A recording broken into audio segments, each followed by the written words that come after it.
नमस्कार. सखी सह्याद्रीच्या आजच्या भागात मी रश्मी आंबेडकर आपल्या सगळ्यांचं मनापासून स्वागत करते. करिअर बद्दल आपण चर्चा करतो आहोत आणि व्यावसायिक करिअर कसं असावं त्याच्याबद्दल आपण बोलत असताना काही वेळेला काही कोर्सेस हे चाकोरी बाहेरचे असतात आणि चाकोरी बाहेरचं करिअर कसं असावं त्याच्याबद्दलच आजच्या कार्यक्रमात आपण बोलणार आहोत.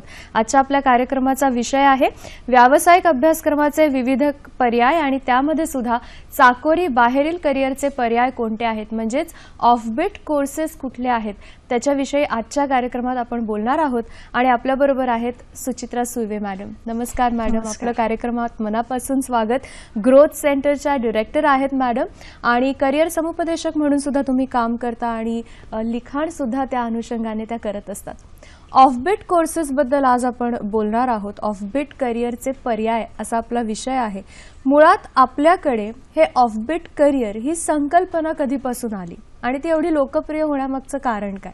ओके, ऑफबीट करिअर किंवा चाकोरी बाहेरील करिअर्स हे काही नवीन संकल्पना नाही. ही पूर्वापार सुरू आहे. पूर्वी आपण म्हणू शकतो मे बी लाखांमध्ये एक किंवा दोन व्यक्ती एक असा करिअर किंवा एक व्यवसाय निवडायचे जे प्रचलित किंवा लोकप्रिय नव्हते. पण इन्फॉर्मेशन टेक्नॉलॉजी किंवा माहिती तंत्रज्ञान आल्यामुळे आणि मीडिया इन्फ्लुएन्स असल्यामुळे आता लोकांपर्यंत ते जास्त पोहोचत गेलेलं आहे की एवढे ऑप्शन्स आहेत आणि एवढी लोक ह्या फील्डमध्ये आहेत. तर ऑफबीट आय वुड से की आता हे नावारूपाला आलेलं आहे आणि आपण एक आयडेंटिफाय किंवा कॅटेगराइज करू शकतो की हे ऑफबीट करिअर आहे किंवा एक रेग्युलर करिअर आहे. तर पूर्वीपासून हे आहे आणि वेगवेगळे त्याच्यामध्ये लोक आहेत जे सक्सेसफुल आहेत, काही जण प्रयत्नशील आहेत अजूनही. तसे आपण ऑफबीटला नवीन युगाची किंवा न्यू एज करिअर म्हणू शकत नाही. It has always been there. बरं, मग ऑफबीट करिअर असताना आधी आपण थोडासा विचार असा करूयात की रेग्युलर किंवा पूर्वापार चालत आलेले जे करिअरचे पर्याय होते ते कोणते आहेत आणि ऑफबीट करिअर म्हणजे नेमकं काय? आपण कोर्सेस बद्दल आणखीन सविस्तर बोलणार आहोत, पण मुळात जेव्हा आपण करिअर म्हणतो तेव्हा त्या दोन मध्ये आपण काय सांगाल की रेग्युलर कोणते होते आणि ऑफबीट काय? ओके, आजचं आपलं शीर्षकच आहे चाकोरी बाहेरील करिअर. म्हणजे जे आपण नेहमी 10+2+3 आर्ट्स, सायन्स, कॉमर्स हे किंवा इंजिनिअरिंग, मेडिकल असे जेव्हा आपण विषय घेतो, पण ह्याच्या व्यतिरिक्त जेव्हा आपण कुठला एक करिअर निवडतो, व्यवसाय निवडतो, त्याला आपण ऑफबीट असं म्हणू शकतो, जे रेग्युलर नाहीये आणि ज्याचं प्रॉब्ली एक फॉर्मल एज्युकेशन स्ट्रक्चर देखील नाहीये. असं असू शकतं. कारण आपण आर्ट्स, मी BA हिस्ट्री घेतलं आहे किंवा BCom केलेलं आहे किंवा BSc फिजिक्स घेतलेलं आहे, पण मी असं वाईन टेस्टिंगचं BA किंवा BSc डिग्री घेतलेली नाहीये. बरोबर. तर रेग्युलर आणि ऑफबीटचा महत्वाचा फरक हा आपल्याला कळतो की कुठेही structured academic course long term ड्युरेशनचा नाही. आपल्याकडे छोट्या कालावधीचे शॉर्ट टर्म ड्युरेशनचे बरेच कोर्सेस आहेत, वर्कशॉप्स आपण त्यांना म्हणू शकतो. कारण हे कसे ट्रेंड प्रोफेशनल्स असतात ज्यांनी हा व्यवसाय प्रॉब्ली निर्माण केलेला आहे, कधी हे नसेल देखील. सो हे महत्वाचा फरक हा आहे अकॅडमिक ओरिएंटेशन मध्ये. या ऑफबीट करिअर बद्दल किंवा या कोर्सेस बद्दल आपल्या प्रेक्षकांनी सुद्धा काही प्रश्न विचारलेत. कार्यक्रमातला पहिला प्रश्न कुठला आहे ते बघूया.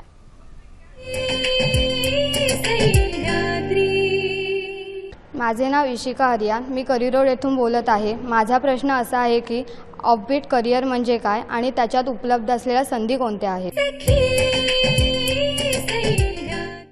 ऑफबीट करिअर म्हणजे काय, आता मॅडमने थोडीशी माहिती आपल्याला दिली, पण तिचा प्रश्न असा आहे की ह्याच्यामध्ये संधी आणखीन कोणत्या कोणत्या आहेत आणि आणखीन सविस्तर थोडं या करिअर बद्दल सुद्धा सांगा.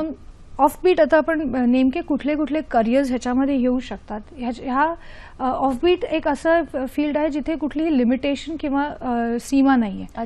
तुम्ही जेवढे करिअर्स तयार कराल किंवा जेवढे तुमची आवड आहे त्यांना एक व्यवसायाचं रूप द्यायला सुरुवात केलं तर ते एक ऑफबीट करिअर होऊ शकतं. मग ते टी टेस्टर्स असू दे, वाईन टेस्टर्स असू देत किंवा जे टी मॅनेजमेंट करतात ते असू शकतात किंवा सोमेलियर्स आपण म्हणतो ते असू शकतात किंवा जे आपण म्हणतो RJ, VJs आहे आणि सध्या जे आहेत ट्रेनिंग अँड डेव्हलपमेंट कन्सल्टंट्स पण जे असतात त्या फील्डमध्येही आपण एंट्री करू शकतो.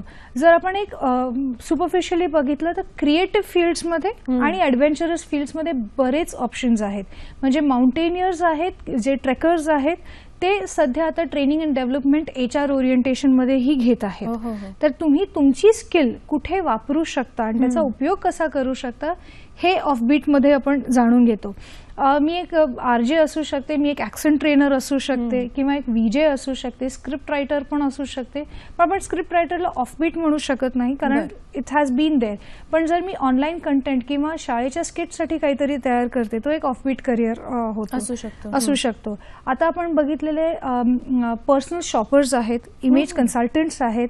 तर असे वेगवेगळे आपण फील्ड्स आहेत ज्याच्यामध्ये ऑफबीट करिअर्स किंवा मी एक वेगळा काहीतरी करिअर चूज केलंय असंही पाहू शकतो. आपण थोडक्यात असं म्हणूयात का की आपल्याकडे जे स्किल्स असतात ते अधिक चांगल्या पद्धतीने वापरायचे आणि त्याचा इतरांना फायदा कसा होईल त्याप्रमाणे एक करिअर तयार करायचं म्हणजे ऑफबीट करिअर. मग ते काहीही असू शकतं. काहीही असू शकतं, म्हणजे इतरांना नाही, आपल्यालाही व्यावसायिकदृष्ट्या आणि आर्थिकदृष्ट्या फायदा होतो. जर सांगायला गेले तर शू लॉन्ड्रिंग जे आहे, शूजना लॉन्ड्री करणं, ड्रायक्लीन करणं, किंवा जे मोठ्या मोठ्या हॉटेल्समध्ये जे लोक राहतात त्यांचे शूजना मेंटेन करणं, किंवा विंडो ग्लास क्लिनिंग. म्हणजे आता एवढ्या मोठ्या स्काय स्क्रेपर्स आहेत, तर हाऊसकीपिंग हा एक त्याचा एक भाग झाला. पण बाहेरची विंडो ग्लास क्लीन करणं ही पण एक स्किल आहे. तर त्याही फील्डमध्ये आपण एंट्री घेऊ शकतो. म्हणजे आता जर तुम्ही बघाल तर आपल्याकडे पूर्वी साधं फक्त एक्सरसाइजिंग किंवा जिम होतं. आता पर्सनल ट्रेनर्स आहेत, योगा ट्रेनर्स आहेत. तर प्रत्येक, जसं तुम्ही म्हणालात की एक स्किल, आणि त्याला आपण किती क्रिएटिव्हली आपण पुढे घेऊन जाऊ शकतो हेही आपण बघू शकतो. आमचंच उदाहरण द्यायला गेलं तर करिअर काउन्सिलिंग हे फील्ड नव्हतं, बरोबर. पण एक 10-12 वर्षापूर्वी वी फिगर्ड आउट की एक स्किल आहे, स्कोप आहे आणि त्याला गरज पण आहे. सो हे आपण जेव्हा ह्या 3 गोष्टी एकत्र आणतो, स्वतःची स्किल, काळाची गरज काय, आणि त्याला एक व्यावसायिक रूप जर दिलं तर आपण बरेचसे करिअर्स तयार करू शकतो. मला कसं विचारायचं की आता तुम्ही हे सगळं सांगताय त्याच्यामध्ये एक गोष्ट की मला येत असलेली एखादी गोष्ट हे एक ऑफबीट करिअर होऊ शकतं, त्यासाठी मुळात त्या गोष्टीमध्ये काय काय असणं गरजेचं आहे? पहिली गोष्ट स्किल आणि अवेअरनेस पाहिजे की मला हे येतं आणि खूप चांगलं येतं आणि मी त्याचं रूपांतर व्यवसायामध्ये करू शकते. होऊ शकेल की प्रॉबेबली तुम्हाला थोडा वेळ जास्त लागेल, थोडा पेशन्स जास्त ठेवावा लागेल.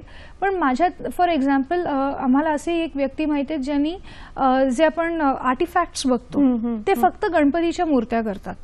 पण गणपतीच्या मूर्त्या ज्या वेगवेगळ्या तऱ्हेने करतात, कल्पकतेने करतात, त्याच पुढे जाऊन त्यांनी कसे कॉर्पोरेटायझेशन केलं त्या गिफ्ट्सचं, आणि गणेशाचं वेगवेगळे स्वरूप आपल्याला जे बघायला मिळतं फक्त त्या छोट्या छोट्या आर्टिफॅक्ट्स म्हणजे मूर्तीच नाही, पण वेगवेगळ्या गोष्टी, पण युटिलिटी आणि त्याचं एस्थेटिक सेन्स ठेवून आणि लोकल लेवलवरनं ते आता इंटरनॅशनल लेवलपर्यंत गेलेले आहेत. बरोबर. तर आपल्यामधले गुण आहेत, आपल्यामधली जी स्किल आहे ती वेगळेपण आहे आणि कारण हा ऑफबीट असल्यामुळे कुठलाही बेंचमार्क नसणार आहे. बरोबर. आपण जे तयार करू ते असाच विचार करायला पाहिजे की I have to beat myself, माझी स्पर्धा माझ्याशी आहे. Exactly, right. बरोबर. आणि हे सुरुवातीलाच आपण कोणत्या कोणत्या गोष्टीमध्ये एक ऑफबीट करिअर म्हणून त्याच्याकडे बघू शकतो हे कार्यक्रमाच्या सुरुवातीलाच ऐकल्यानंतर मला वाटतं एव्हाना तुमच्या मनात सुद्धा आपल्याला काय काय येतंय याची यादी तुम्ही करायला सुरुवात केली असेल. पुढला प्रश्न कुठला आहे ते बघूया.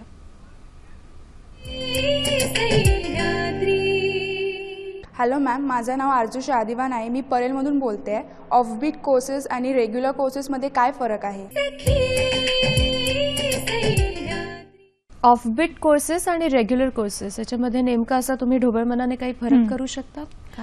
एक तर आहे अकॅडमिक स्ट्रक्चरमध्ये आपण रेग्युलर कोर्स म्हणतो, तिथे आपण 10वी 12वी मे बी एका इन्स्टिट्यूट कॉलेजमध्ये जाऊन, युनिव्हर्सिटीमध्ये जाऊन मी त्याचा अभ्यास करते.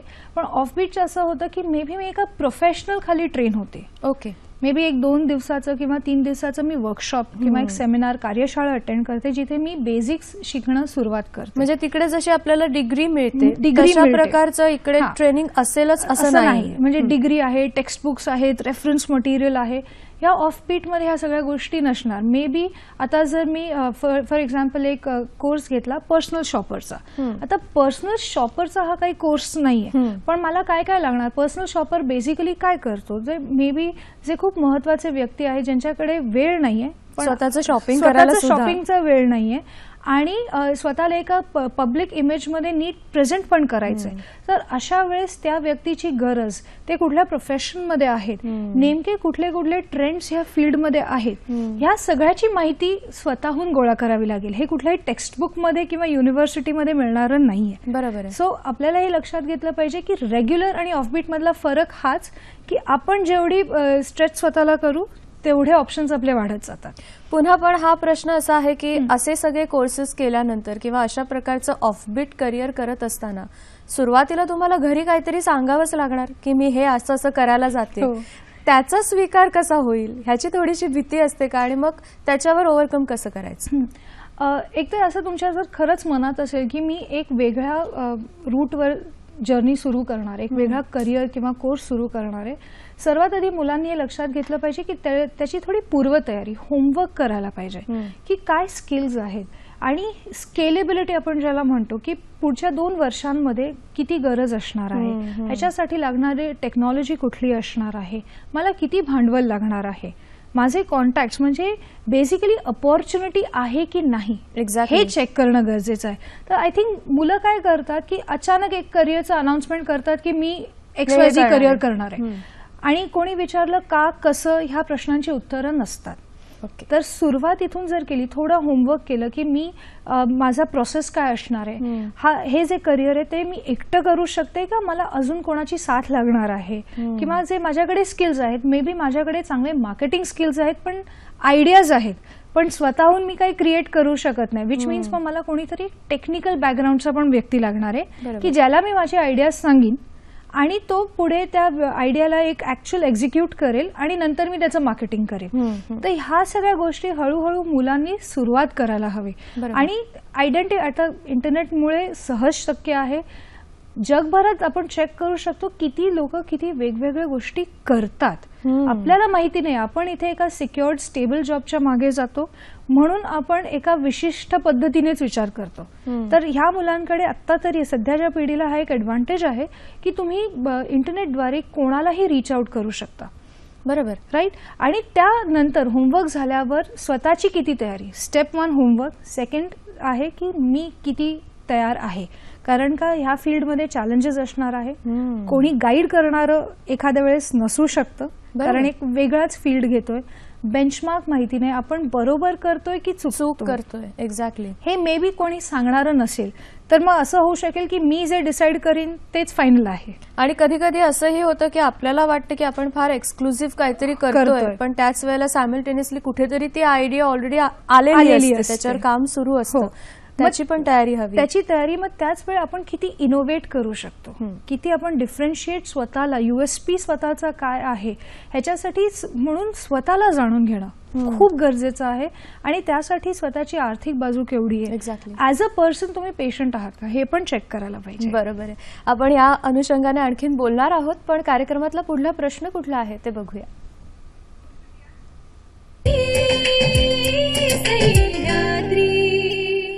हॅलो, माझं नाव कादंबरी दुबे, मी परळला राहते.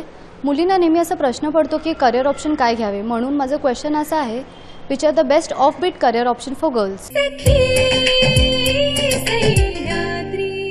कादंबरी, मला तरी असं वाटतं की मुलींसाठी n नंबर्स ऑफ असतील, पण मॅडमला आपण विचारूयात की आणखी मुलींसाठी खास ऑफबीट करिअरचे कोणते कोणते पर्याय आहेत. I completely agree with you Rashmi. आता जेंडर बेस्ड कुठलेही करिअर्स राहिले नाहीयेत ऍक्च्युली. आणि इनफॅक्ट जर आपण बघू जे स्मॉल किंवा मीडियम एंटरप्राइजेस किंवा जे होम बेस्ड करिअर्स आहे कोण करतात, तर सगळ्या मुली बायका करतायत. फ्रँकली स्पीकिंग, जर आपण त्यांना आपण किचन आयटम्सचं सेल म्हणू शकतो किंवा कुकिंगचं म्हणू शकतो किंवा जे आर्टिफॅक्ट्स तयार करतात, अशा बऱ्याचशा गोष्टी आहेत. आणि आजकालच्या काळात तुम्हाला स्किलवरती, तुमच्या क्षमतांवरती जॉब्स मिळतो, जेंडरवरती नाही. हे लक्षात घेतलं पाहिजे. आणि तुम्ही जेवढा स्वतःचा स्कोप तयार कराल तेवढे तुमच्यासाठी संधी आहेत. आणि तसं पाहिलं तर सेफ अनसेफ हे सगळ्या फील्ड्समध्ये आहे. म्हणजे आम्हालाही बरेच पालक विचारतात की मुलींसाठी कुठले करिअर आहे.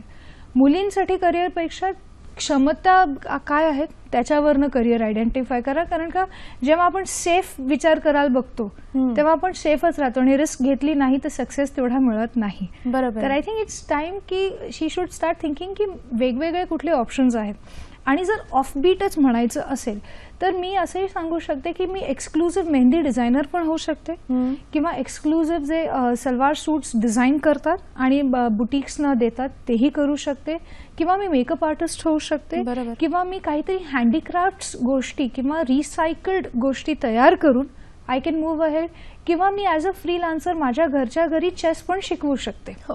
वा, असे बरीचशी जण आहेत आणि बायका आहेत, मुली आहेत जे ऍक्च्युली करतायत ह्या गोष्टी. So I think don't limit yourself, go little beyond. मी तर एका ठिकाणी असं ऐकलं होतं की भांडवल शून्य ठेवून एक कसा होऊ शकतो ऑप्शन, तर तुमच्या घरात जे कपडे असतात ना त्याचंच वेगवेगळं कॉम्बिनेशन करून मी तुम्हाला सांगू शकते की त्याच्यात वेगळं कसं तुम्ही करू शकता. तर हा सुद्धा करिअरचा एक पर्याय आहे. हा पर्सनल शॉपरचाच एक करिअर आहे, पर्सनल फॅशन डिझायनर आहे. पण मला ह्याच्यामध्ये एक छोटीशी गोष्ट अशी विचारायची की जिथे भांडवल इन्व्हॉल्व्ह असतं त्या ठिकाणी प्रत्येक वेळेला मी समजा मला माहिती आहे एक व्यक्ती अशा प्रकारे मला पैशाची मदत करू शकते, भले मग ती ओळखीची असेल, आणि मी जर सांगितलं की मी हे असं ऑफबीट करिअर आहे आणि मला यासाठी तुमची मदत हवी, तर प्रत्येक वेळेला पटकन हो मिळेल असाही भाग नाही. मग अशा वेळेला तुम्ही तयारी कशी करायची? इनफॅक्ट हो मिळण्याचे चान्सेस खूपच कमी आहे. तुम्ही अपेक्षा न धरणं हेच महत्वाचं आहे. तर त्याच्या वेळेस आधी सांगितल्याप्रमाणे थोडा होमवर्क, थोडा तुम्ही एक रेव्हेन्यू मॉडेल जे आपण म्हणतो प्लॅनिंग, प्रोजेक्ट प्लॅनिंग करा की आपल्याला किती माणसं लागणार आहेत, भांडवल किती आहेत एस्टॅब्लिश व्हायला, किंवा ब्रेक इव्हन यायला किती दिवस लागणार आहेत, मी एवढ्याशा पैशांवर किती जाऊ शकतं, माझा मार्केट साईज केवढा आहे. कारण मार्केट साईजवर आपण डिसाईड करू शकतो की एक प्रॉडक्ट खपला जाणार आहे की नाही.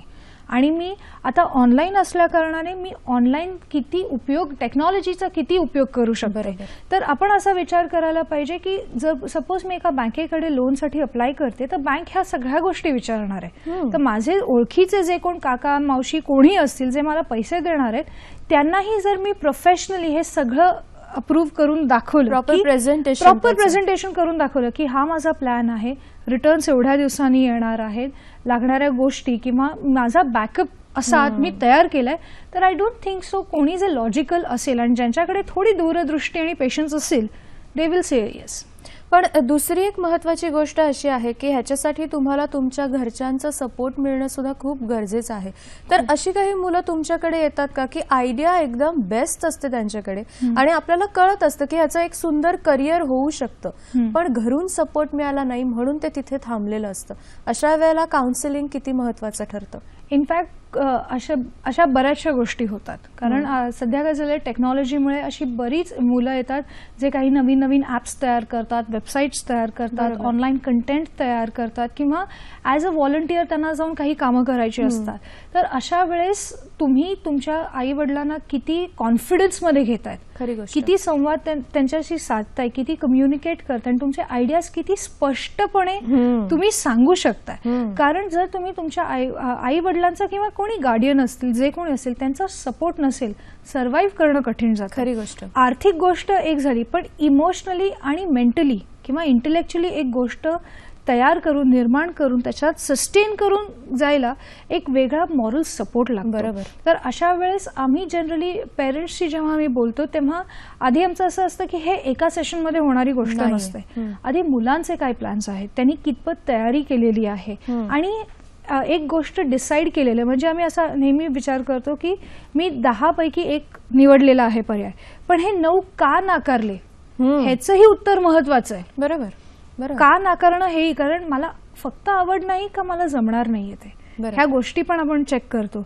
आणि जेव्हा मी आयडेंटिफाय केलं की मला XYZ एक करिअर करायचंच आहे, तर त्याच्यासाठी एक रिअलिस्टिक अप्रोच घेतला पाहिजे की सक्सेसचे चान्सेस किती आहेत, आणि त्यानंतर मी एक फॉलबॅक म्हणून काय तयारी ठेवू शकतो. म्हणून इथे नुसतं आपल्याला फायनान्शियली नाही पण इमोशनली आणि इंटेलेक्च्युअल सपोर्ट पण पेरेंट्सना द्यावा लागतो. अगदी खरंय. आपण बोलूया, पण यानंतर आपल्या प्रेक्षकांचा पुढला प्रश्न कुठला आहे त्याच्याकडे वळणार आहोत.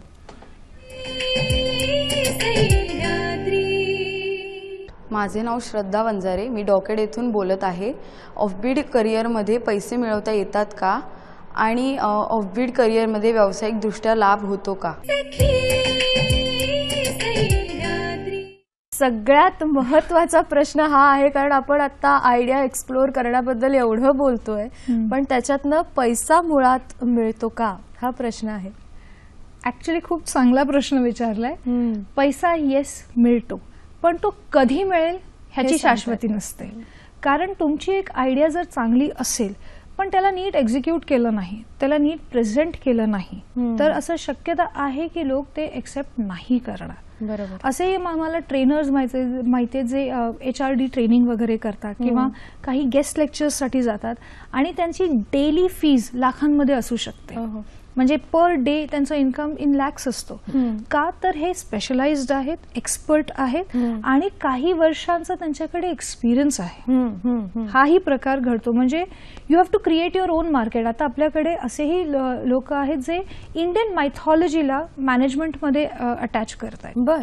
म्हणजे चीफ एथिकल ऑफिसर म्हणून अशा काही डेझिग्नेशन्स येत आहेत. आता एथिकल ऑफिसर काय करतोय, बेसिकली इंडियन मार्केट सिनारिओ जे आता आहे, जसा बिझनेस आपण करतोय आणि पूर्वापारपासून म्हणजे रादर मायथॉलॉजिकली मे बी रामायण असेल, महाभारत असेल किंवा काही जे बुक्स आहेत आपल्याकडे, गीता आहे, त्याचा आपण कसा उपयोग करू शकतो, त्याच्यावरचं रीडिंग, एक्सपर्टीज काय आणि त्याचं पुढे जाऊन कन्सल्टेशन कसं करता येईल, ह्या गोष्टी जेव्हा येतात तेव्हा तुमची अर्निंग लाखापर्यंत जाऊ शकते. पण तिथे येईपर्यंत किती वेळ लागेल आणि तुम्हाला किती पेशन्स ठेवावा लागेल हे तुम्ही ठरवावं लागणार आहे. थोडी मेहनत जास्त आहे याच्यामध्ये, but it takes time till you earn money. आणि व्यावसायिक लाभ केवढा आहे, म्हणजे पैशाच्या व्यतिरिक्त आणखीन कोणत्या कोणत्या गोष्टी मला या ऑफबीट करिअरमध्ये मिळू शकतात? एकतर तुम्हाला एक वेगळं एक नाव, फेम मिळतं, कारण का तुम्ही एकुलती एक व्यक्ती असता त्या फील्डमध्ये.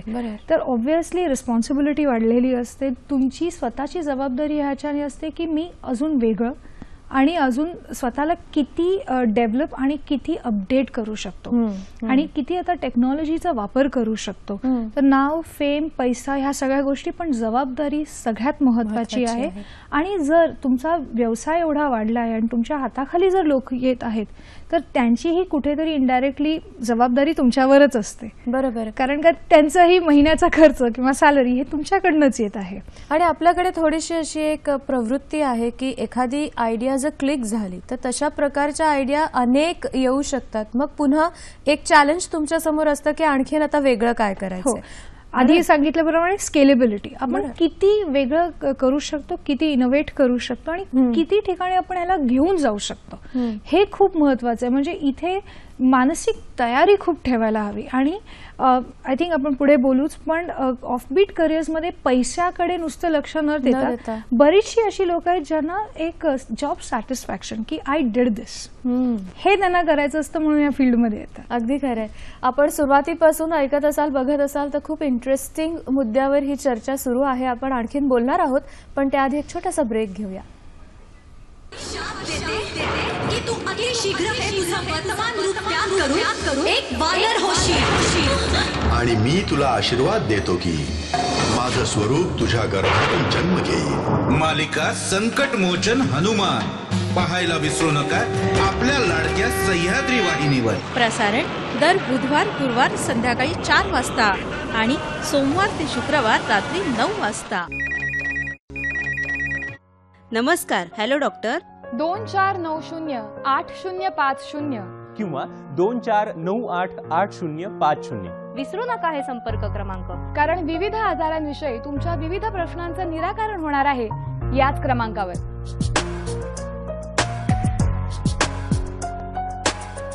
आमच्या कार्यक्रमात अर्थात हॅलो डॉक्टर मध्ये ॲलोपॅथी, आयुर्वेद, होमिओपॅथी, योगशास्त्र, संयुक्त उपचार पद्धती या आरोग्य शाखांमधील विविध तज्ञांशी आपण चर्चा करणार आहोत आणि जाणून घेऊया आपलं आरोग्य निरोगी ठेवण्याचं रहस्य.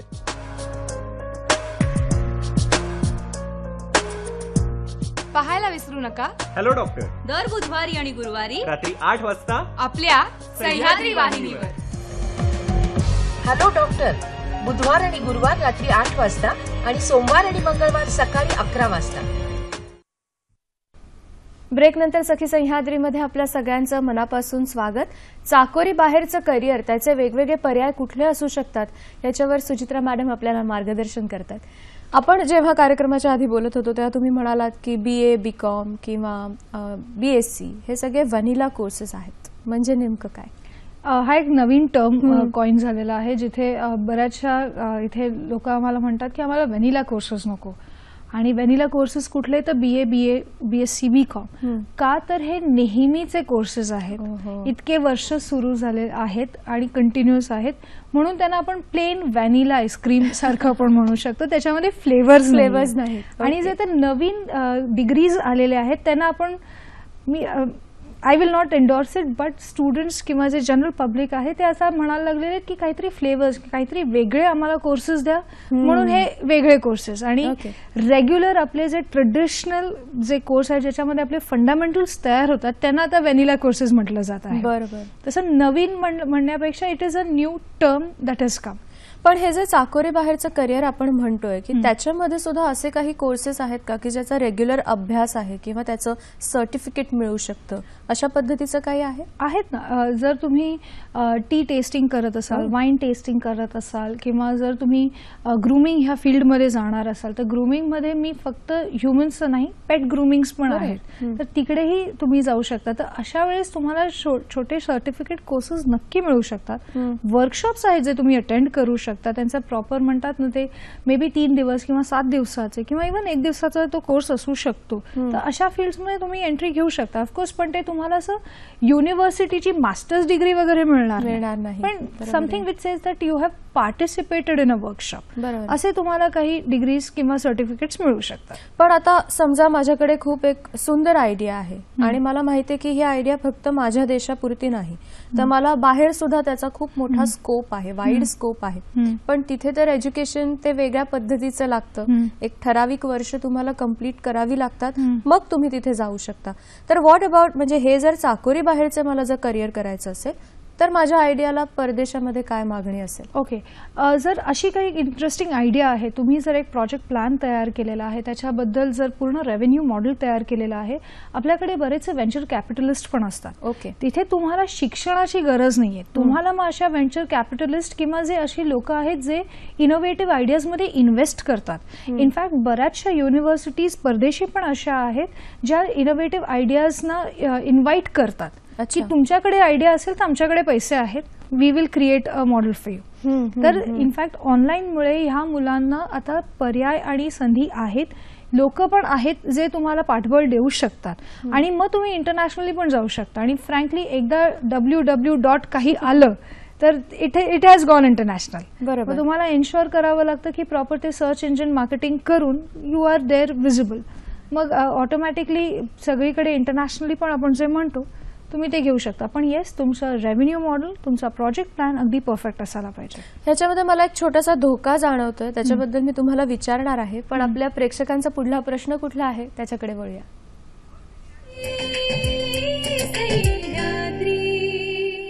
Hi ma'am, my name is Ashutosh Nadkarni. I am currently pursuing a BMM in advertising.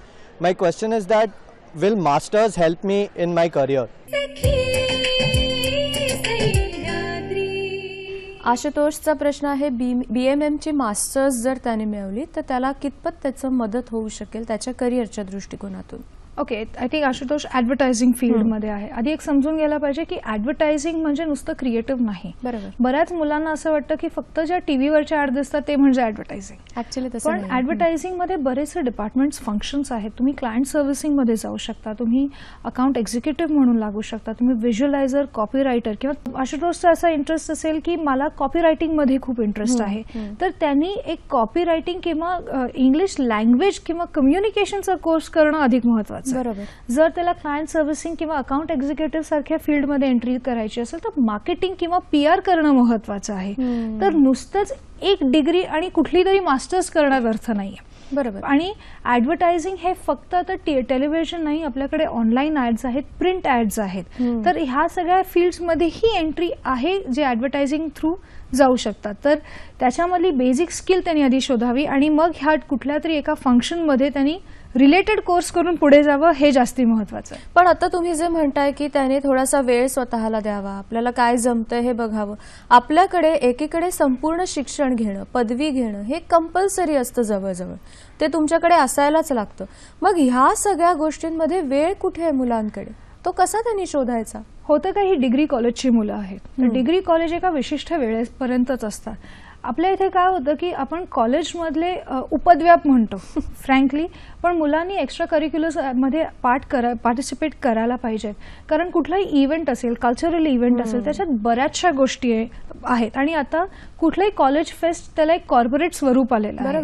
तर तेव्हा जेव्हा तुम्ही स्पॉन्सर्सना शोधायला जाता, जेव्हा त्याचं मार्केटिंग करता, पोस्टर्स तयार करता, त्याच्यामध्ये तुम्ही टॅगलाईन्स तयार करता, एक नाव देता, तसे वेगवेगळे त्याच्यामध्ये डिपार्टमेंट्स आहेत.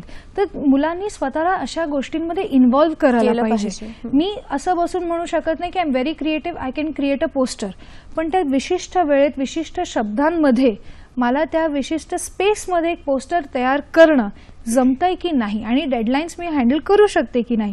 तर हे सगळे एक्स्ट्रा करिक्युलर्स करत असताना मुलांना हळूहळू स्वतःमधल्या कला आणि गुण समजत जातात की yes I can or cannot do. मग त्यानंतर आपल्याकडे पूर्ण वेकेशन्स आहेत, 2-3 महिन्याचे वेकेशन्स आहेत, ते यूज करावे.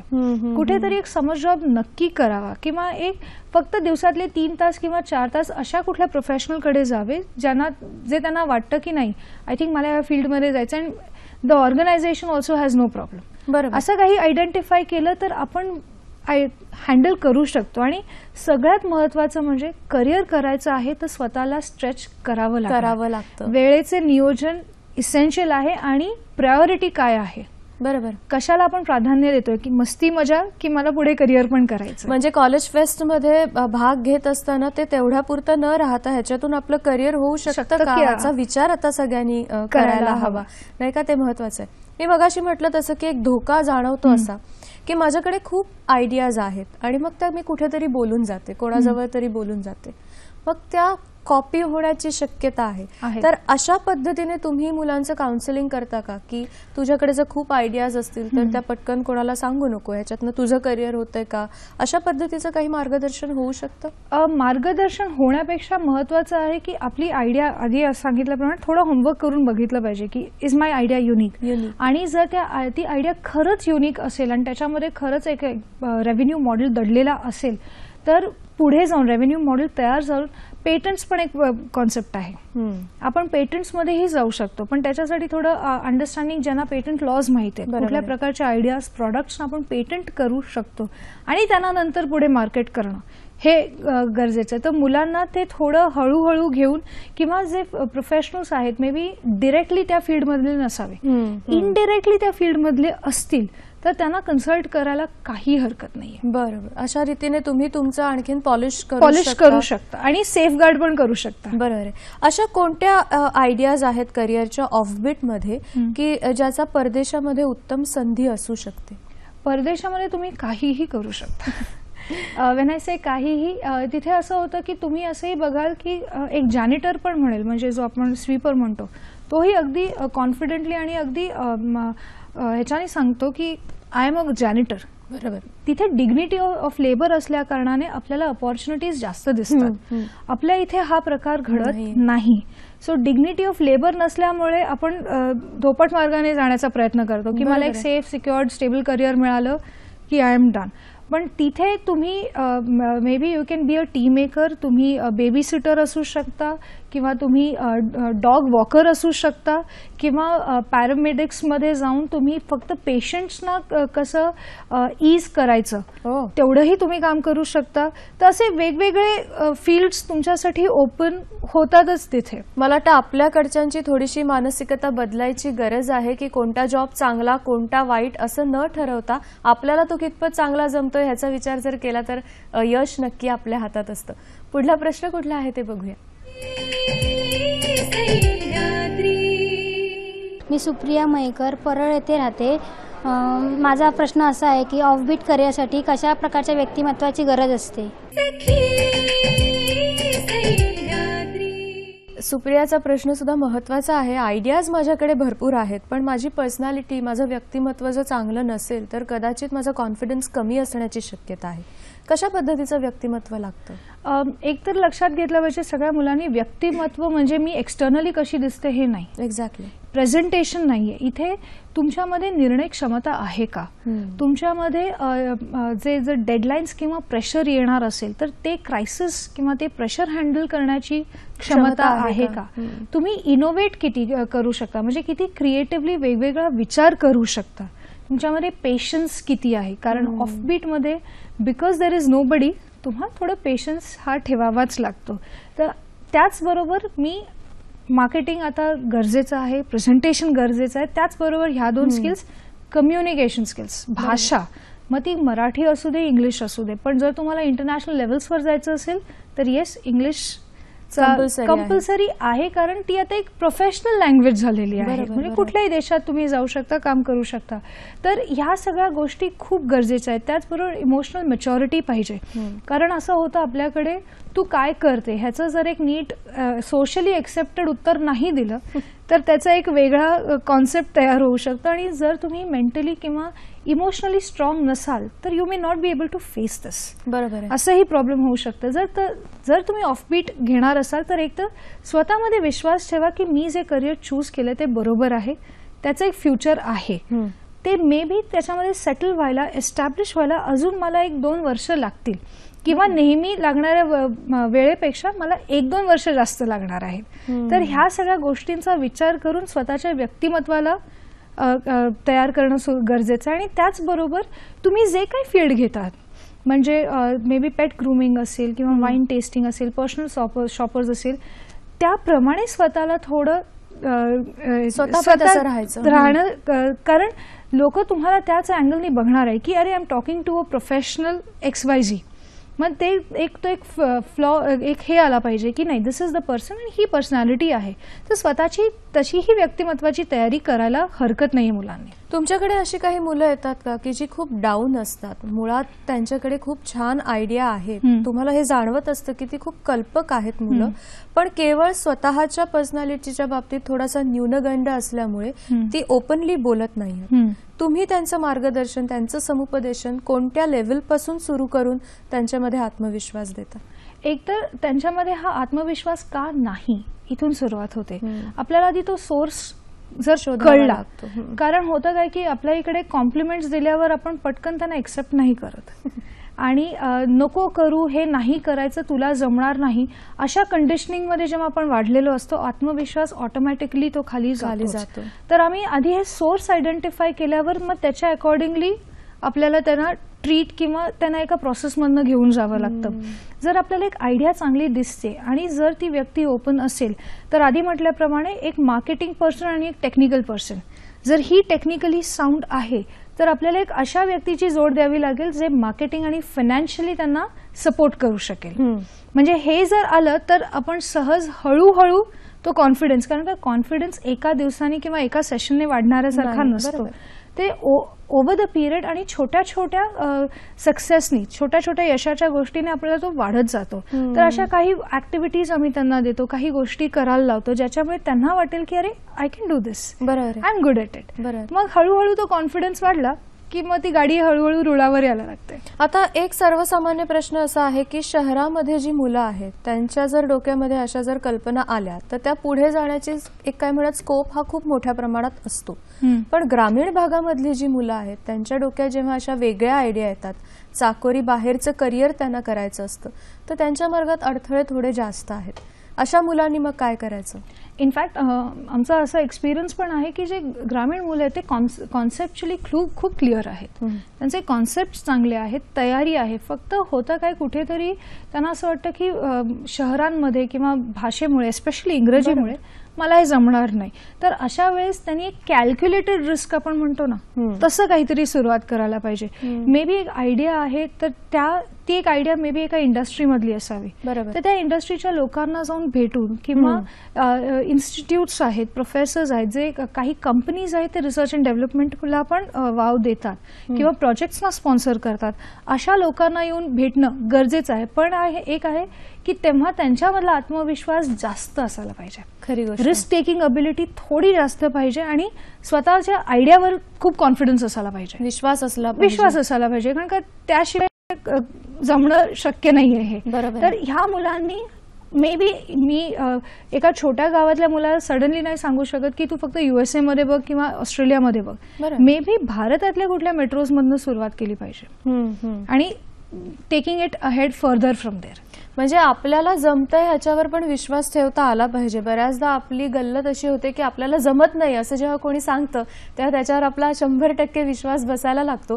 पण तुला हे जमतंय याच्यावर आपण थोडेसे साशंक असतो की अरे हा खरं बोलतोय का खोटं बोलतोय.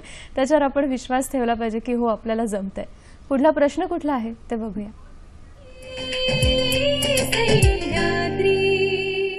हॅलो मॅडम, माझं नाव अंकिता एकनाथ पाटील आहे. माझा प्रश्न असा आहे की बॅक ऑफ ऑप्शन किंवा पर्यायी करिअरची योजना गरजेची असते का आणि ती का असते याचं मला मार्गदर्शन कराल का?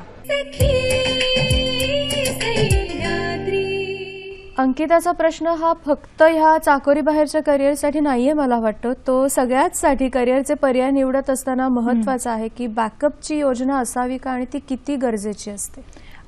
बॅकअप असणे हा एक खूप प्रॅक्टिकल निर्णय. म्हणजे होतं काय की आपण चांगले मार्क मिळवून पण असं होतं कधी कधी की आवडत्या कोर्समध्ये किंवा इन्स्टिट्यूटमध्ये ऍडमिशन्स मिळत नाही, तेव्हा काय करणार. आणि ऑफबीटचं जर म्हटलं तर तिकडे तर काहीच नाहीये.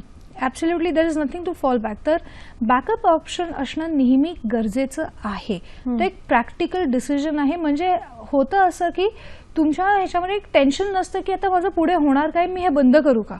बॅकअप ऑप्शनमुळे आपण म्हणतो ना ते रिफ्युलिंग, थोडं आपलं रिफ्युलिंग होत जातं की आहे माझ्याकडे तेवढा एक मे बी बँकेत पैसे आहेत किंवा आईबाबांकडे आहेत किंवा माझ्याकडे अजून एक स्किल आहे. बॅकअप म्हणजे नुसतं पैसे नाही पण स्किल असणं पण आहे. बरोबर की माझ्या ही जर आयडिया चालली नाही, आय स्टील हॅव समथिंग की ज्याच्यामध्ये मी रोजगारक्षम एम्प्लॉयबल होऊ शकते. सो ह्या स्किल्स खूप गरजेचं आहे. आणि कन्सिडरिंग आता जास्तीत जास्त मुलं करिअर्स करतायत, जास्तीत जास्त लोक शिक्षण घेत आहेत आणि लोक मूव्ह आउट करतायत त्यांच्या बेस रेसिडेन्सीजमधून. मे बी मुंबईतला मुलगा मे बी कलकत्ताला जातोय किंवा साताऱ्यातला मुलगा सॅन फ्रान्सिस्को. आता त्याच्यामध्ये आपण म्हणूयात की डोक्यात काही नाहीये. सो होतं काय की कॉम्पिटिशन वाढल्यामुळे आपण फक्त स्वतःला सेफगार्ड करतोय, एक फॉलबॅक ऑप्शन तयार ठेवतोय. कारण we don't know, future uncertain आहे. सो अनसर्टन जेव्हा असतं काही एक्स्ट्रा घेण्यामध्ये काहीही प्रॉब्लेम नसतो, पण नसल्याने त्रास होऊ शकतो. अगदी खरं. सो आय थिंक बॅकअप काही हरकत नाहीये ठेवायला. म्हणजे तुमच्या ज्या काही आयडियाज तुम्हाला असं वाटतं की ह्याचा पुढे जाऊन छानसा एक करिअरचा ऑप्शन असू शकतो, ते तुम्ही प्रॉपर लिहून काढायचे. हा त्याच्यावरचा पर्याय. कारण बऱ्याचदा चर्चांमध्ये गप्पांमध्ये आयडियाज येतात, हा काहीतरी करूया, आणि मग ते तिथे संपलेलं असतं. तर हे होणं गरजेचं आहे का भविष्याचा विचार करता? खूप महत्वाचं. नाही तर काय होतं, इनिशियल एन्थुझियाझम मध्ये आपण आरंभशूर म्हणतो, फक्त आयडिया दिली पण पुढे काही नाही केलं, त्याचं फॉलोअप करणं आणि प्रॉपर प्लॅनिंग करणं गरजेचं आहे. की हे स्किल आहे. म्हणजे आता मी रिसेंटली एका इंजिनिअरिंग कॉलेजमध्ये होतं, तिकडे त्या मुलांनी ठरवलेलं आम्ही प्लेसमेंट्स नाही घेणार कॉलेजच्या, आम्ही फक्त ॲप्स तयार करणार. ओके. पण ॲप्स पण वेगवेगळ्या विषयांमधले फक्त एक ॲप्स तयार न करता त्यांनी 4 ऑलरेडी आयडेंटिफाय करून ठेवले. हे नाही तर ते.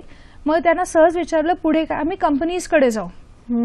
आणि त्यांनी हे घेतलं स्टुडंट कम्युनिटीकडे, आणि त्यांना मग पॉप्युलराइज कसं करणार वेबसाईट थ्रू. तर ह्याला एक प्रॉपर प्लॅन्ड एफर्ट म्हणतो आपण. म्हणजे नुसती ही एक टीनेज बबलिंग आयडिया नाही, पण एक प्रॉपर रेव्हेन्यू मॉडेल आहे. बरोबर आहे.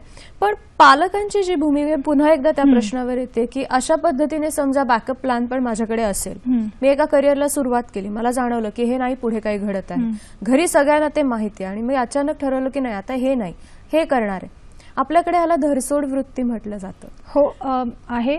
पण आय थिंक ह्याला एक उत्तर असं असू शकतं की मुलांनी स्वतःला एक डेडलाईन द्यावी की मला तुम्ही फक्त 1 किंवा 2 वर्ष द्या, किंवा जे काही आहे तुम्ही जेव्हा कॉन्फिडन्सने सांगता की मला फक्त 2 वर्ष द्या, मी स्वतःला एस्टॅब्लिश करीन, सिद्ध करीन, आणि त्यानंतर जर नाही झालं I will go back to where I am. बरोबर. पण सध्या एक असंही बघितलेलं आहे जी अशी मुलं असतात त्यांचे पालक बऱ्याच वेळा सपोर्टिव्ह असतात, कारण एक प्लॅन तयार असतो. आणि महत्वाचं आहे पालकांनी आणि मुलांनी एकमेकांशी बोलायला हवं.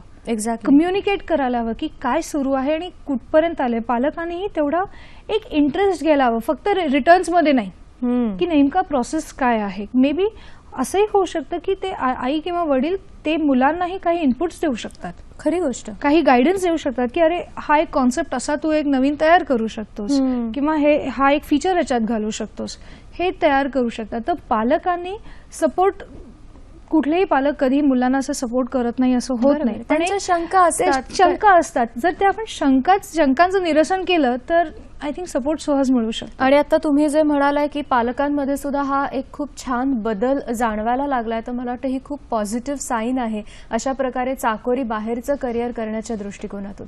पुढला प्रश्न कुठला आहे ते बघूया.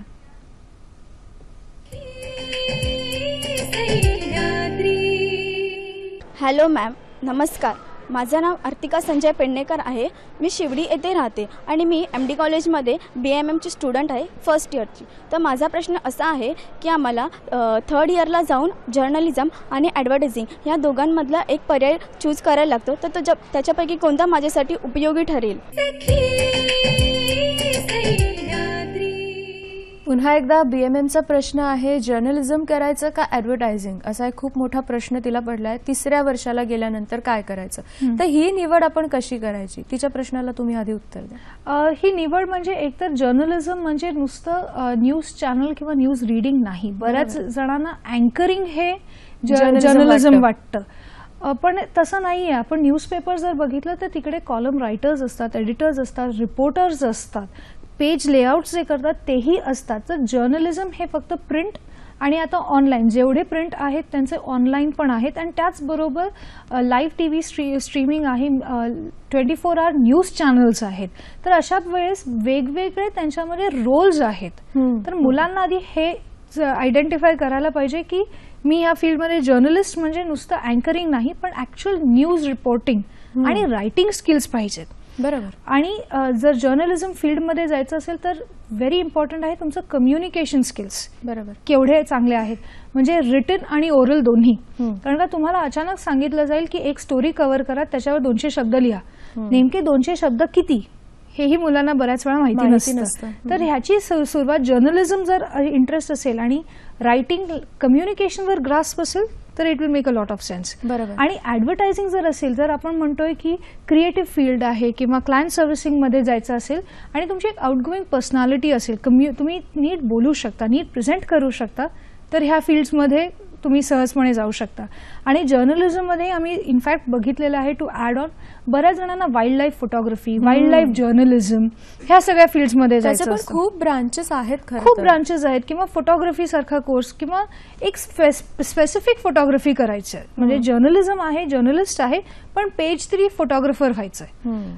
मुलांना हे लक्षात घेतलं पाहिजे, कुठल्याही फील्डमध्ये तुम्ही आधी बेसपासून सुरू करता. बरोबर. आणि तुम्हाला जेवढा वाईड एक्सपिरियन्स मिळेल तेवढा चांगला, कारण नंतर तुम्ही जाऊन त्याच्यावर फाईन ट्यून करून सांगू शकता की अमुक एक फील्ड मला खूप इंटरेस्टिंग वाटतं. May be me sports journalism करते, मी बिझनेस किंवा लिहिते किंवा पॉलिटिक्समध्ये लिहिते किंवा जनरल काय सुरू आहे त्याच्यावर लिहिते, एडिटोरियल्समध्ये मी काम करते, एंटरटेनमेंट आहे, फील्ड्स भरपूर आहेत. पण आधीच स्वतःला लिमिट करून तुमचे ऑप्शन्स कमी नका करू. बरोबर. कधी कधी असं होतं की आपल्याला असं वाटत असतं की आपल्याला स्पोर्ट्समध्ये खूप जास्त इंटरेस्ट आहे आणि मग आपण त्याच्यात काम करायला वाटायला लागतं की नाही, ह्याच्यापेक्षा मला ह्याच्यात जास्त इंटरेस्ट आहे. आपण स्वतःला ओपन ठेवावं. थोडं करिअरच्या सुरुवातीला थोडं ओपन राहण्यात काही हरकत नाही, कारण त्या फील्डमध्ये नेमकं काय चालू आहे, त्याचे नुअन्सेस काय आहेत हे आपल्याला समजत नाही. बरोबर. तिथे गेल्यावर लक्षात येतं की अरे, स्पोर्ट्समध्ये मी फक्त IPL कव्हर नाही करणार, मला एक लोकल ट्रॉफी पण जाऊन कुठली तरी कव्हर करावी लागणार आहे, त्याच्यावरती लिहावं पण लागणार आहे. तर तेव्हा तो इंटरेस्ट कायम ठेवून मी ते पूर्ण 3 तास ऐकून, लिहून,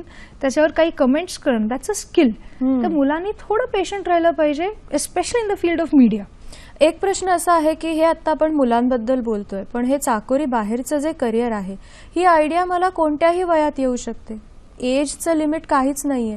मग त्यावेळेला अशी पण काही व्यक्ती तुमच्याकडे येतात का की थोडीशी उतार वयात किंवा आपण म्हणूया मिडल एज्ड आहेत आणि त्यांच्या डोक्यात आयडियाज आहेत आणि त्यांना नवीन काहीतरी सुरू करायचं? इनफॅक्ट आहेत.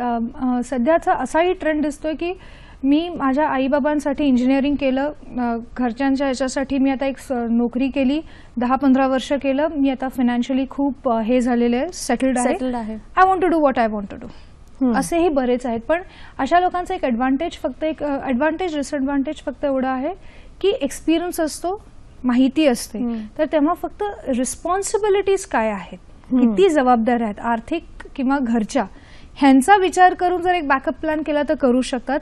त्याचबरोबर असेही आमच्याकडे रिटायरमेंट प्लॅनिंगसाठी येतात की जे पुढच्या 2 वर्षांत रिटायर होणार आहेत आणि त्यांना माहिती की त्यांच्यामध्ये ABCDE स्किल्स आहेत, त्यांचा तर पुढे कसं आपण उपयोगाला लावू शकतो आणि काय काय आपण जॉब्स करू शकतो किंवा ॲज अ कन्सल्टंट कुठे जाऊ शकतो. यू आर व्हेरी राईट की ह्याला एज लिमिट नाही. फक्त आयडिया पाहिजे, एक चांगला बॅकअप प्लॅन किंवा एक चांगलं सॉलिड फाउंडेशन प्रोजेक्ट हवं आहे आणि त्याला एक्झिक्यूट करणारं एक व्यक्तिमत्व हवं आहे.